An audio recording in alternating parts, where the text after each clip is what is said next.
Assalamualaikum warahmatullahi wabarakatuh. Alhamdulillahirrabbilalamin. Wabihi nasta'in wa ala umuri dunia wa din. Assalatu wassalamu ala asrofil anbiya'i wal mursalin. Wa ala alihi wa sahbihi ajmain. Amma ba'du. Materi yang akan saya sampaikan hari ini adalah Al-Quran dan Hadis. Apa sih Al-Quran dan Hadis itu? Yang pertama, Al-Quran. Al-Quran merupakan wahyu Allah yang diturunkan kepada Nabi Muhammad SAW melalui perantara malaikat Jibril secara berangsur-angsur dan membacanya bernilai ibadah. Kenapa secara berangsur-angsur? Karena pada saat proses turunnya Al-Quran, yaitu selama 22 tahun, 2 bulan, 22 hari.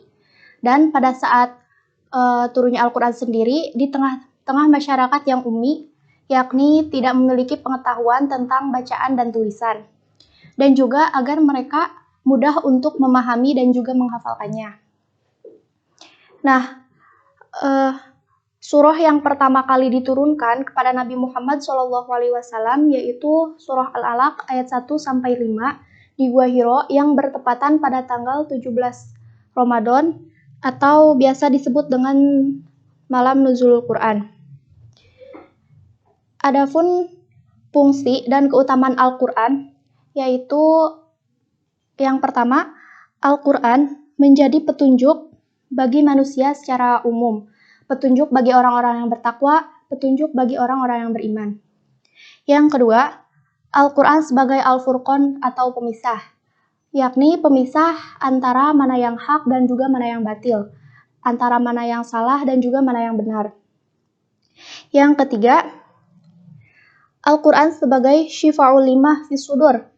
Imam Jamakhsyari dalam kitab Al-Kasyaf menjelaskan ai minal aqaidil fasidah sebagai obat penawar dari paham-paham yang sesat.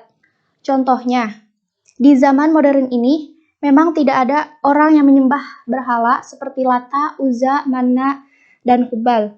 Tapi mereka menyembah pangkat dan jabatan, menyembah kedudukan dan tahta, menyembah harta dan kekayaan. Ya akhirnya lahirlah manusia yang tamak dan serakah yang menghalalkan segala cara. Yang keempat, Al-Quran sebagai nasihat. Di dalam Al-Quran terdapat banyak pelajaran, nasihat-nasihat, dan juga peringatan tentang kehidupan bagi orang-orang yang bertakwa yang berjalan di jalan Allah. Nah, selanjutnya ada fungsi Al-Quran bagi umat manusia.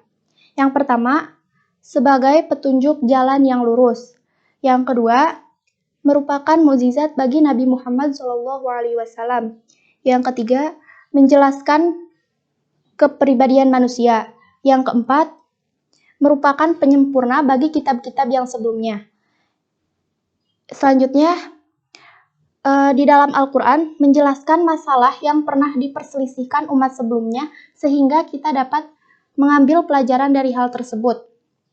Yang keenam, Al-Quran memantapkan iman dan juga Islam. Yang ketujuh, tuntunan dan hukum untuk menjalani kehidupan. Nah, di dalam Al-Quran juga terdapat berbagai sumber ilmu. Yang pertama, ilmu tauhid, ilmu hukum, ilmu tasawuf, ilmu filsafat Islam, ilmu sejarah Islam, dan ilmu pendidikan Islam. Selain dari fungsi Al-Quran ini, Al-Quran juga mempunyai manfaat. Yang pertama, bisa menenteramkan hati.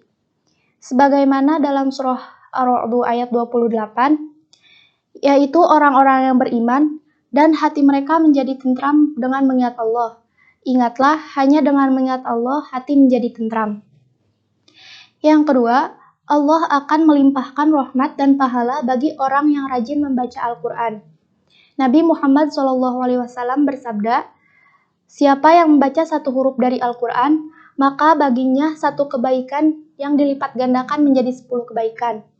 Semisal, dan aku tidak mengatakan alif lam mim satu huruf, melainkan alif satu huruf, lam satu huruf, dan mim satu huruf. Hadis riwayat Tirmidzi. Selanjutnya, membaca Al-Quran kelak akan mendapatkan syafaat di akhirat. Yang keempat, Allah senantiasa menjaga mereka yang rajin membaca Al-Quran. Yang kelima, penuntun kepada jalan kebaikan, kebenaran, dan juga keselamatan. Ya, selanjutnya yaitu hadis.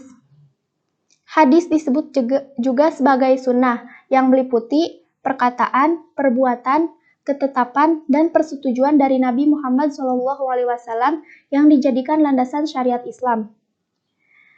Hadis juga merupakan sumber hukum kedua setelah Al-Quran. Berdasarkan dari tingkatan keaslian hadis, maka dibedakan menjadi 4. Yang pertama ada hadis sahih, yang cirinya sanadnya bersambung, paling diakui tingkat keasliannya, dan paling banyak diterima oleh kelompok para ulama.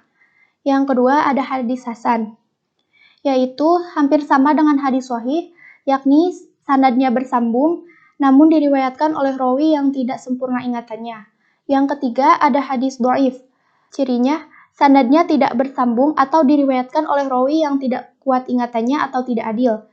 Yang keempat ada hadis maudhu, cirinya hadis yang dicurigai palsu atau karangan manusia.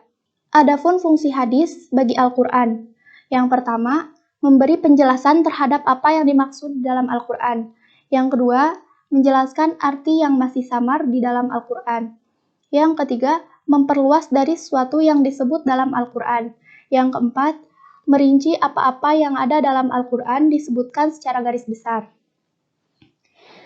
Dengan demikian, dapat disimpulkan bahwa Al-Quran merupakan pedoman hidup manusia dan tidak ada kerugian bagi orang yang senantiasa membaca Al-Quran.